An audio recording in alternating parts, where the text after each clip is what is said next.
অভিষেক, এই রিদমটা খেয়াল করেছো? এটা কোনো প্রাকৃতিক টেকটনিক মুভমেন্ট নয়, কেউ নিচ থেকে সিগন্যাল পাঠাচ্ছে।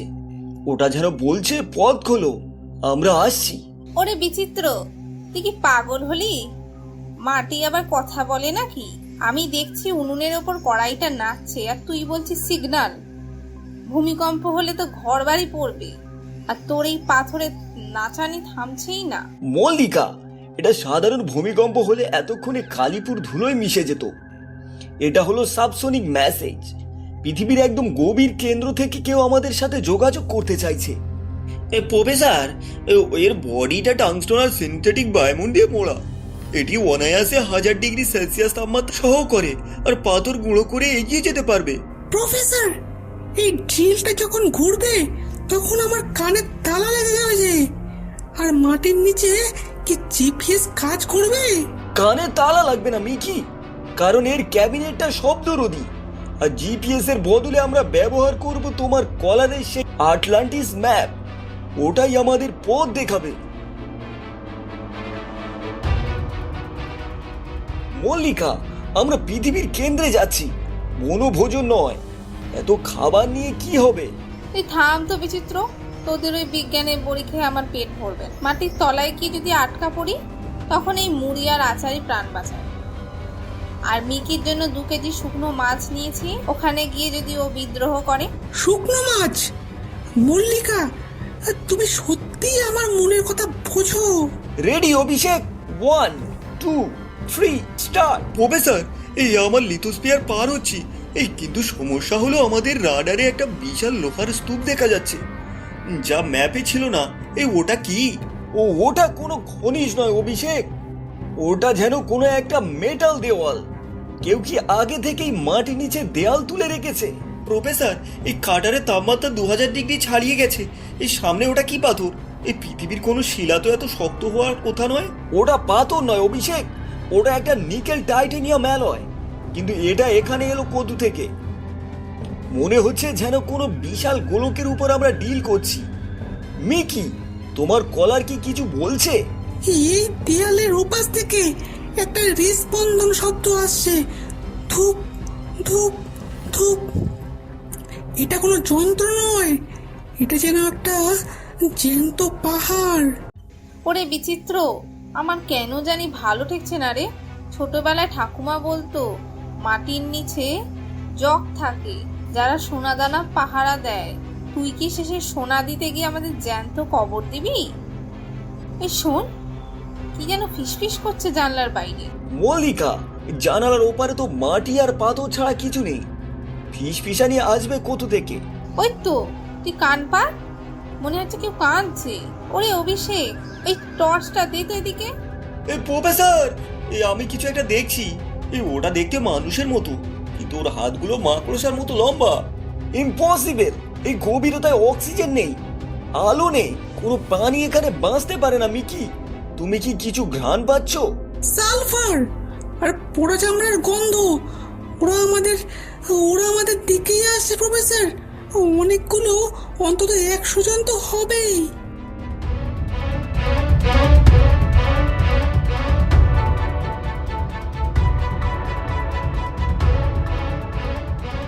এ কি, আমাদের ডিল ছাড়াই দেয়ালটা খুলে যাচ্ছে।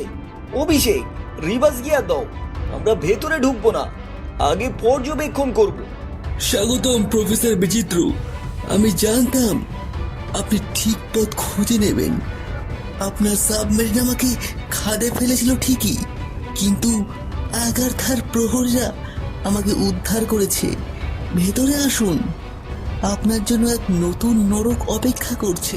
ওরে বিচিত্র, আমার মাথা ঘুরছে কেন রে? আমরা কি উল্টে গেছি? ওই দেখ, গাছপালা সব আমাদের মাথার উপর ঝুলছে, আর আকাশটা মাটির তৈরি কেন? মল্লিকা, একেই বলে কনভেক্স গ্র্যাভিটি। আমরা এখন পৃথিবীর কেন্দ্রের ভেতরে। এখন মহাকর্ষ বল উল্টো দিকে কাজ করে। আমাদের পায়ের নিচে এখন শূন্যতা, আর মাথার উপরে ওই মাটির আবরণটাই হলো আমাদের আকাশ। প্রফেসর, এই দেখুন ওই দূরে পাহাড়ের গায়ে বিশালাকার সব ডাইনোসর ঘুরে বেড়াচ্ছে। ওগুলো তো কয়েক কোটি বছর আগে বিলুপ্ত হয়ে গিয়েছিল। এগুলো কার্বন ভিত্তিক প্রাণী নয় অভিষেক, এগুলো হলো সিলিকন লাইফ ফর্ম, পাথুরে মানুষ। এরা সম্ভবত এই জগতের প্রহরী। দেখলেন প্রফেসর বিচিত্র, সমুদ্রের নিচে আপনারা আমাকে পরাজিত করেছিলেন, কিন্তু মাটির এই জগৎ আমাকে রাজা হিসেবে গ্রহণ করেছে। এখানকার এই কোর এনার্জি ব্যবহার করে আমি পৃথিবীর উপরে আবহাওয়া নিয়ন্ত্রণ করব। কাল থেকে কালীপুরে আর রোদ উঠবে না, উঠবে শুধু অ্যাসিড বৃষ্টি। ওরে ও সামুদ্রিক বেগুন, তুই এখনো সোজা হসনি? অ্যাসিড বৃষ্টি করবি মানে? আমার উঠোনের তুলসী গাছটার কি হবে শুনি? তুলসী গাছ বাজানোর চিন্তা পরে করবেন, এখন চিন্তা করুন কিভাবে এই আগ্নেয়গিরি নদীর পার হবেন। প্রহরীরা, এদের নিয়ে যাও শক্তির খনিতে। এদের দিয়ে আমি এই প্রাচীন ইঞ্জিনের পাথর ভাঙাবো।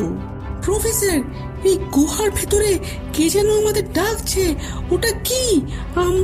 আমার মতো দেখতে কোনো এক বিড়াল, হ্যাঁ, নাকি কোনো জাদুকর? সাবধানে থেকো মিকি।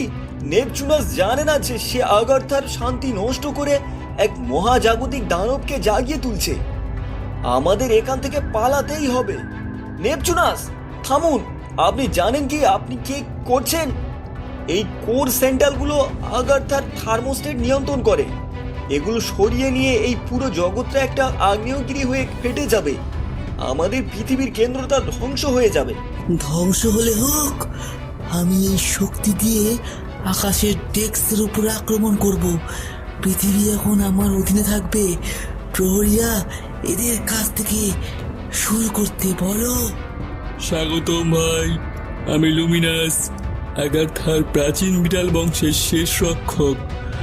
তুমি ওপরের জগৎ থেকে এসেছো, কিন্তু তোমার রক্তে আগারথার স্পন্দন আছে। তুমি আমার সাথে কথা বলছো, আর তোমার তিনটে লেজ কেন? তুমি কি জাদুকর? না মিকি, এই লেজগুলো আসলে এনার্জি সেন্সর। নেপচুনাস যে সূর্যকে লাল করে দিয়েছে, ওটা আসলে এই যানের ইঞ্জিন। ওটা যদি বিস্ফোরিত হয়, তবে ওপরের কালীপুর শহরটা মাটির তলায় তলিয়ে যাবে। আমাদের ওটা থামাতে হবে।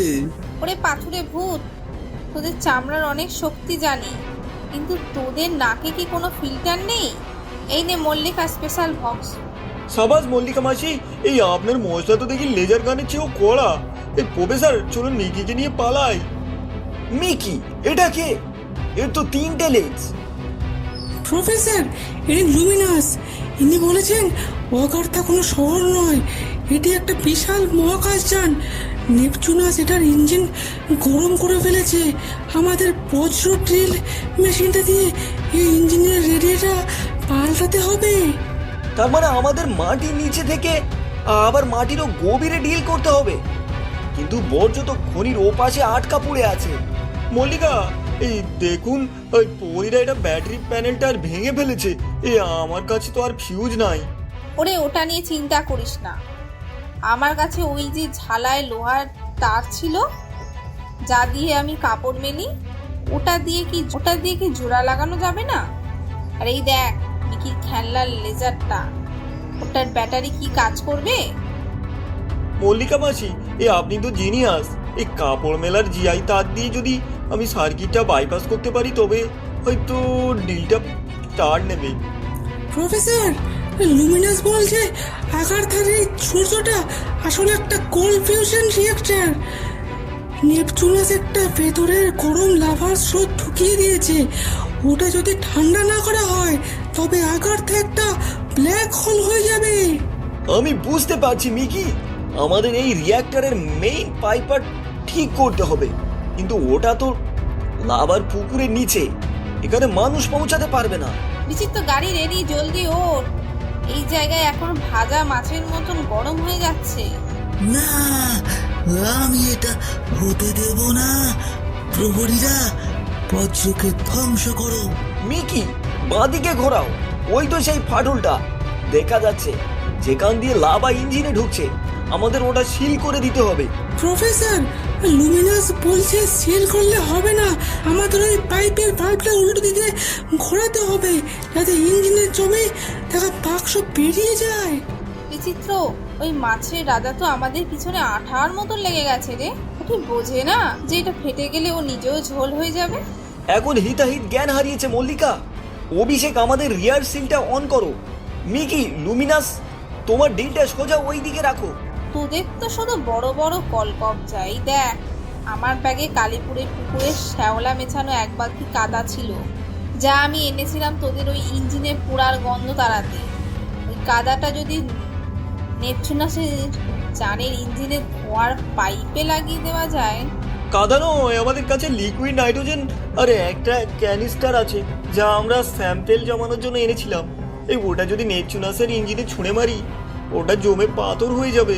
সাবাস অভিষেক, রিলিজ ভাল্ব দিয়ে নাইট্রোজেন ছোড়ো। না, এটা হতে পারে না। আমি আমি আগারথার সম্রাট। সম্রাট হয়ে লাভ নেই নেপচুনাস, যদি আপনার সিংহাসনটাই পুড়ে ছাই হয়ে যায়। লুমিনাস, এখন 3, 2, 1 ঘোরান প্রফেসর। ধন্যবাদ বিচিত্র, ধন্যবাদ মিকি।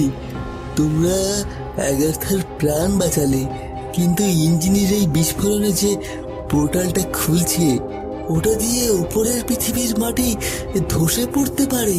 তার মানে আমাদের এখানেই ওপারে উঠতে হবে। অভিষেক, ফুল স্পিড, আমাদের কালীপুরকে বাঁচাতে হবে। অভিষেক, টার্বো বুস্টার অন করো।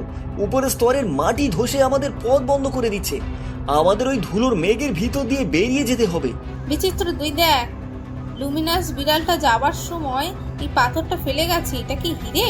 কেমন যেন ঠান্ডা আগুনের মতন জ্বলছে। তুমি প্রফেসর, ওটা লুমিনাসের দেওয়া উপহার। ওটা হলো ও আগারথার হৃৎপিণ্ড। ওটা কাছে থাকলে আমাদের অক্সিজেনের অভাব হয় না। অভিষেক, আমাদের ডিলাজ কাজ করবে না। ওটা ধার কমে গেছে। আমাদের আবার সনিক ব্লাস্ট ব্যবহার করতে হবে, কিন্তু ওটা ব্যবহার করলে ওই সুড়ঙ্গ আমাদের উপরে ধসে পড়তে পারে। বিচিত্র, ওই লুমিনাসের দেওয়া সবুজ পাথরটা আমার হাত কাঁপছে কেন রে?